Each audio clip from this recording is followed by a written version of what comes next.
Eu quero convidar você que está me ouvindo no podcast ou no YouTube a seguir o Instagram @Wesley Barbosa e a página no Facebook também, Wesley Barbosa.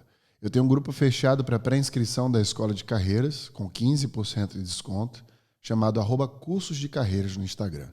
Para você que quer receber materiais de apoio, é só seguir a descrição aqui e clicar no link e se inscrever para receber os artigos científicos e os livros relacionados ao tema que eu sempre discorro durante a semana.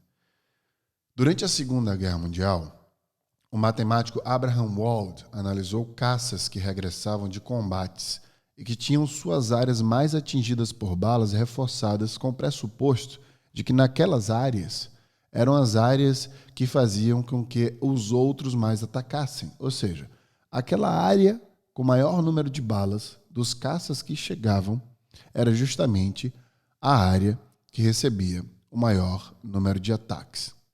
Mas aí o matemático pensou, estes aviões que nós estamos analisando são os aviões que regressaram.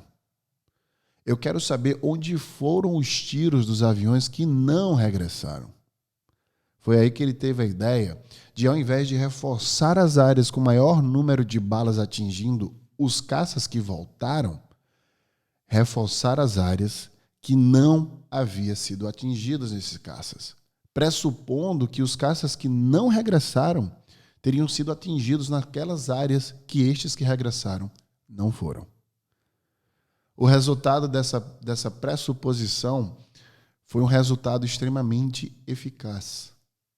E é por isso que no No Brain Again Cast de hoje, a gente vai falar sobre essa falha de raciocínio que nos afeta diariamente.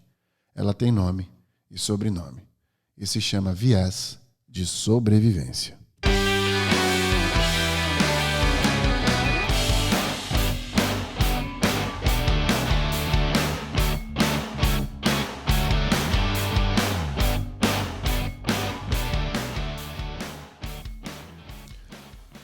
O viés de sobrevivência é um tipo de viés de seleção. Basicamente, consiste no erro lógico de nos concentrarmos em coisas ou pessoas que sobreviveram a algum processo, enquanto a gente ignora aqueles que foram eliminados devido à sua falta de visibilidade. Então, basicamente, é como se tudo que a gente avaliasse na vida, para ter certeza absoluta de qualquer coisa, fosse baseado naquilo que estivesse na nossa frente e não necessariamente naquilo que não está. Então, automaticamente, a gente começa a ignorar qualquer coisa que a gente não enxerga ou não sabe. Ao invés de simplesmente a gente ir buscar mais informações para ter um pensamento robusto, a gente toma aquilo como verdade e replica isso durante a nossa vida inteira, tomando decisões sem raciocínio lógico, sem expandir a nossa percepção real sobre o cenário inteiro. A gente até chama isso de macropensamento, né? Quando a gente analisa as coisas de uma maneira macro, ao invés de simplesmente ir no micro e tomar aquilo como uma verdade absoluta. Eu estou trazendo aqui uma teoria que eu forjei, que eu criei, para que eu pudesse ilustrar para você a diferença de uma pessoa que consegue, de forma macro, sair do viés de sobrevivência versus uma pessoa que vive sobre ele. E eu quero te provocar e questionar a fazer o mesmo durante este episódio. Eu estou trazendo aqui um combate entre o pensamento horizontal, ou seja, quando você analisa tudo que está do lado antes de seguir, e o pensamento vertical, que é aquilo basicamente que, quando chega um problema, você quer seguir em frente resolvendo esse problema. Então vamos primeiro conceituar o que seria pensamento horizontal e pensamento vertical nesta concepção que eu estou trazendo para você. O pensamento horizontal, ele faz com que você receba um problema e aí você desconstrua este problema. Então, vamos tangibilizar essa analogia como se você estivesse recebendo um aparelho celular na sua mão. E aí, ao invés de você começar a mexer nesse aparelho do lado de fora, como você mexe normalmente, você abrir este aparelho e entender o que tem dentro dele, para entender o porquê e como você consegue tocar na tela dele e fazer ele funcionar. Este é o pensamento vertical. Quando o problema vem, você se questionar de onde veio o problema, por que ele existe, qual a minha parcela de culpa na existência dele e o que eu posso fazer para resolvê-lo. sendo aí a última pergunta que você faz. O pensamento vertical, ele não desconstrói absolutamente nada. Ele só vai. O problema chega, você não pensa sobre o problema em relação à existência dele, você só pensa em conseguir resolvê-lo.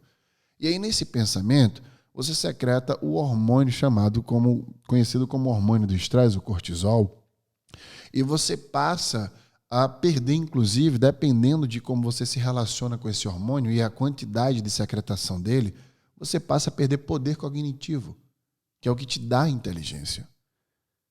Então, no pensamento vertical, você fica desesperadamente tentando resolver problemas e perdendo, inclusive, inteligência para resolvê-lo.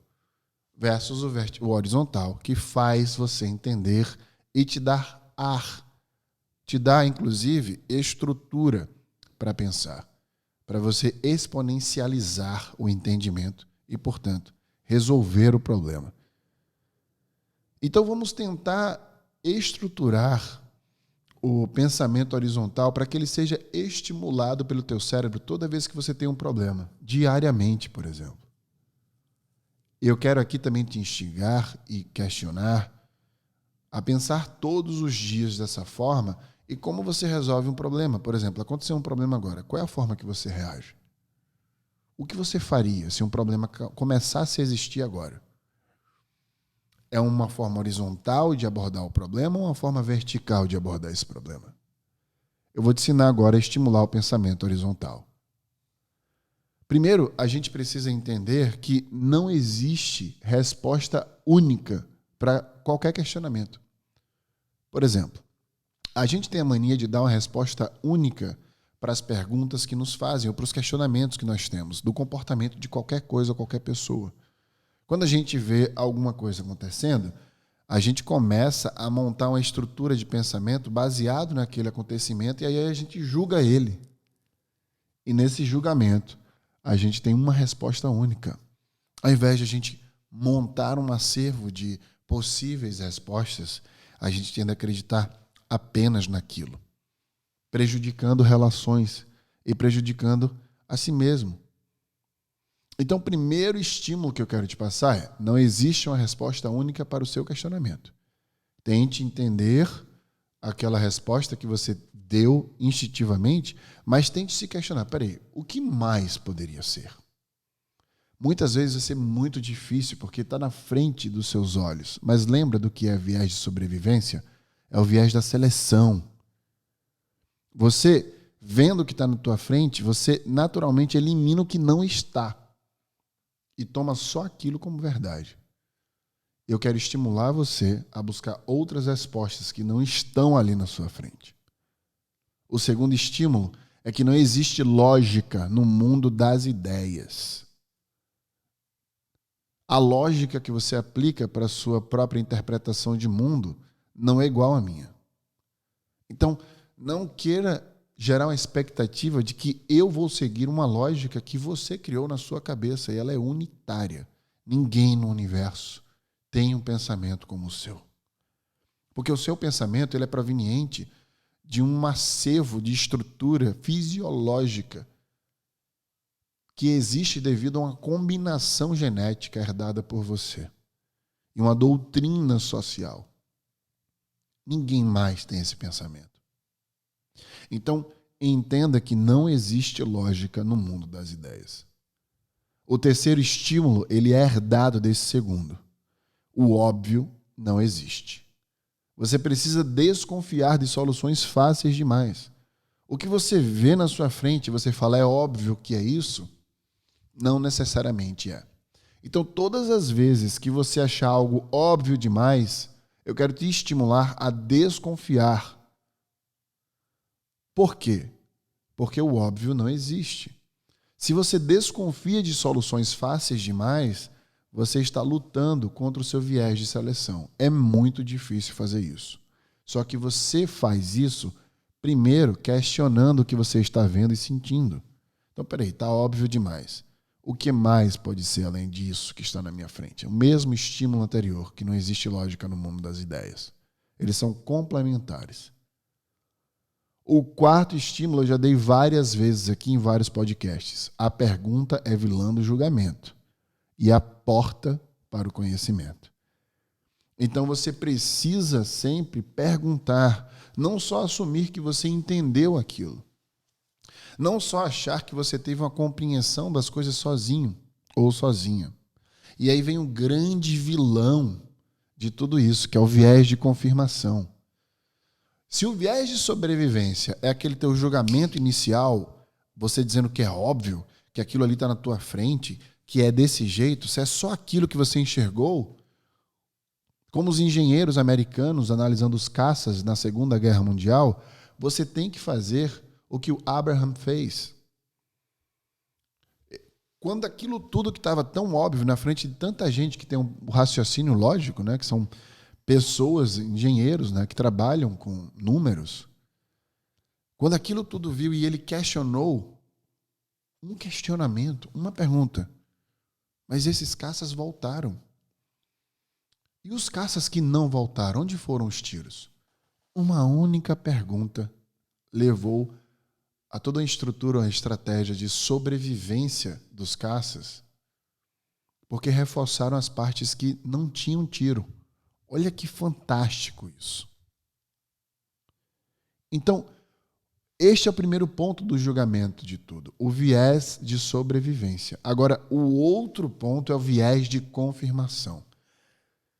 Como eu disse, se o viés de sobrevivência faz você julgar na hora, o óbvio que nem existe, julgou, olhou, julgou, não quis ver o resto, o viés de confirmação faz você ir buscar confirmações do que você julgou para a sobrevivência. Ou seja, o viés de sobrevivência existiu, te deu uma resposta única e você usa o viés de confirmação, sua doutrina, suas crenças, para confirmar o viés de sobrevivência. Olha como é difícil esse fluxo que a gente criou. Então, se a gente vê algo e julga aquele algo, mesmo que nós estejamos errados sobre ele, a gente começa, no viés de confirmação, a buscar respostas para confirmar a existência daquilo. Aí é que mora a nossa maior dificuldade. Porque se eu estou te falando que você precisa quebrar o viés de sobrevivência, você precisa, quando montar essa estrutura que eu acabei de te dar, dos 4 estímulos, fugir do viés de confirmação.